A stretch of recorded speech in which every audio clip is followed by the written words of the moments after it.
Hello everybody, Marcus van Aert here again, Authentic Business Communication.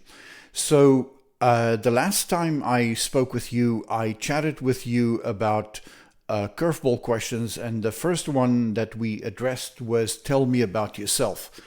If you haven't looked at that yet, go back to lesson 5.1 about tell me about yourself, as this one follows upon that one. So today we're sticking with the curveball question theme. This is lesson 5.2, and this is a question that is frequently asked in interviews. Asked, what is your 5-year plan? Or they might word it slightly differently. They might say, tell us about your medium and long-term career plans. So as you can see on the slide, this forms part of those, what I call curveball questions. What I mean by that is they want your unique and subjective opinion on an answer, on a question rather. And there isn't a correct answer to that. They truly want your opinion. They want your input.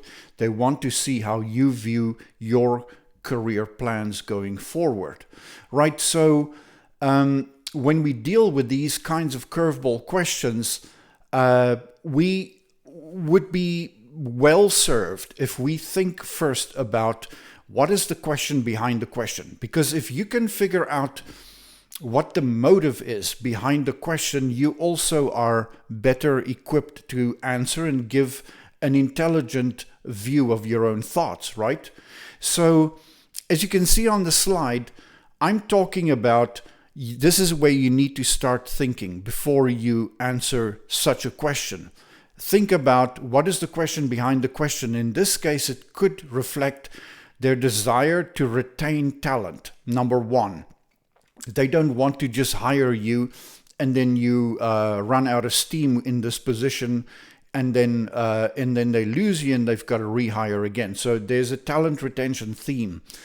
There is a theme there that they want to discern your inclination towards planning, because we know that people who plan tend to be more successful over time. Thirdly, self-management and growth orientation. That is something that they might want to discover about you. Awareness of industry trends, because your growth ought to be linear with industry trends and the demands in that given industry, right? And then also perhaps they want to just check out your awareness of organizational direction, and the needs of that given organization. So right now we figured out what potentially might be the question behind the question. Now we can go back to our favorite little slide. You remember I spoke to you in previous sessions about the high-value traits that you can project in an interview. And if you can project these high-value traits, you're already doing better than the competition. So from that slide, I highlighted in red a bunch of traits here that obviously resonate with this kind of question, now that we know what the question is behind that interview question. So you have the opportunity to project that you are curious of mindset, that you're a self-driven constant learner. You have the opportunity to say that in my growth process, I also want to be a giver, that I'm a good planner, that I'm knowledgeable about industry best practices, that I've got a bigger picture insight into this role in the context that it is set in, that I'm intent on good stakeholder management, I aim to be a good organizational ambassador, I have a leadership mindset, and that I have tight succession planning and growth mindset aligned with the organizational needs, right? So you can see that there's just a plethora of opportunities to talk about things that will resonate with your interviewer. Right, so now that we've looked at that, how are we going to answer this question? Back to our slide that deals with the 4 potential ways in which you can unpack complex information. And in this case, I am going to show you how we can answer this question in a consecutive step fashion. So we're going to use the 3rd technique, consecutive steps, today. Right? Because you want to unpack your idea concisely, you want to sound organized when you deliver your idea, your answer. And so here is sort of a diagram of how this answer would sound like, or how it would be delivered, what it would sound like. So we always start with a framing statement because we want to get the mouth moving, and we want to sort of provide a little bit of context within which to give the detail of our answer, right?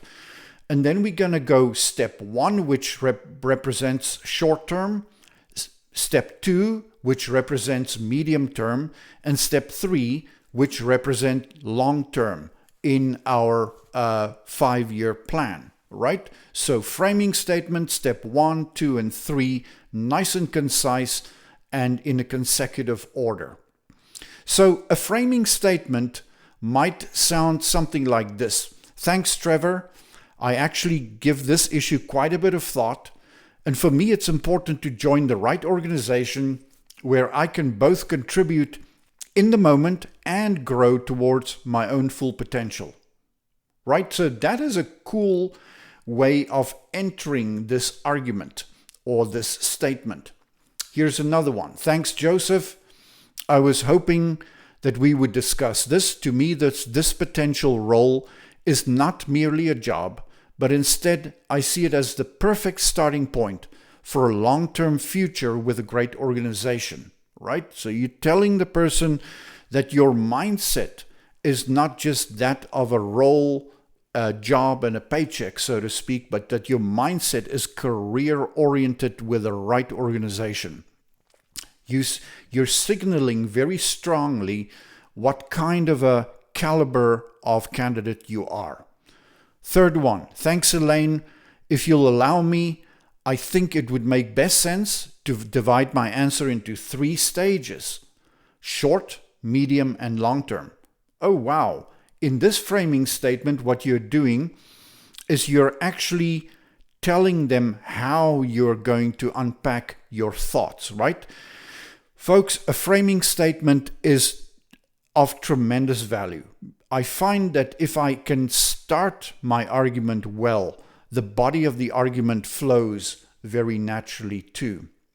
Right, and now I can break it up into short term, medium, and long term. Here is what I have written for short term. As an example, of course, you can tweak and alter as per your specific situation. I would say in the first 2 years, I see myself focusing on 3 core goals. Firstly, to master my formal mandate and to establish myself as a true subject matter expert in my field. Secondly, I want to build a robust understanding of our sector, its trends and challenges. And finally, I would like to focus on building exceptional relationships with stakeholders internally and external to our team. Right, so that was the short-term portion of the plan. This is not a short answer, but I think it's an answer that deserves good attention and substance. Now I'm going to jump to the medium-term part of my answer. And the medium term sounds something like this. Once I've proven myself, I would like to ask or offer to volunteer for larger responsibilities within the team context. I would also like to act as a mentor to others in the team, perhaps in knowledge sharing or shadowing difficult tasks, and this would strengthen my leadership skills. And of course, I would eagerly look for formal training opportunities to strengthen specialized knowledge in the areas of X, Y, and Z. Right, so Medium term is packaged. It's stuffed full of specific goals. And I think this is important to keep in mind. You know, we don't have to be detailed when we speak, but be specific. Name things by name. And in this case, I've got 3 names. Volunteering is the first one for larger responsibilities. Second one is act as a mentor. Third one is formal training opportunities to strengthen myself, right? So you are specific in what you're targeting. And then you're ready to talk about the long term. Long term, my goal is to be recognized for my leadership skills and assume strategic responsibility. This is giving language, right? As such, I would target opportunities to lead a team of my own. I would like to help develop talent in the organization to ensure resilience. And I would like to become directly involved in strategic thinking initiatives and organizational growth. So that is basically how most of my clients, when I work with them one-on-one, how we work on articulating a 5-year plan. It is very methodical and it is very much stepwise. The listener listens most easily to that because you're describing to them the unfolding of a process. And so that is really easy to listen to and to take in and to retain. Back to our third slide that I used today, I would just like to double check now. Did I indicate that I was curious? Yes, because I spoke about learning a lot. Did I indicate constant learning? Yes, in as many words. Did I demonstrate that I am of a giving mindset? Absolutely, I did. That I'm a good planner? Yes, because something this discernible as a plan indicates that that is your overall mindset. Did I describe a craving for knowledge about best practices and industry standards? Absolutely, I did that in my medium-term and short-term utterances. Big picture insight, yes. Stakeholder management, yes. Verbatim, I discussed stakeholder relationships and so forth. I'm not going to go through all of them, but the point is that you can check whether your answer reflects what you know your organization wants, right? And this gives us very good control over ourselves, over our answers. This kind of answer puts you in the driving seat because you're showing accountability. Of course, as always, I would like to thank you for your time. If you like this, please like and subscribe. As always, also comment below if you've got any specific requests that you want me to fulfill or questions that you would like me to answer. Just let me know in the comment section below, and I will do my very best to integrate it into future videos. Thank you very much, and I wish you a great day. When you go for that interview, stay calm, keep it slower, right? Always slow down a little bit. Think before you speak, frame your statements, and unpack methodically. Thank you so much, folks. Great to chat with you, and I wish you the very best. Goodbye.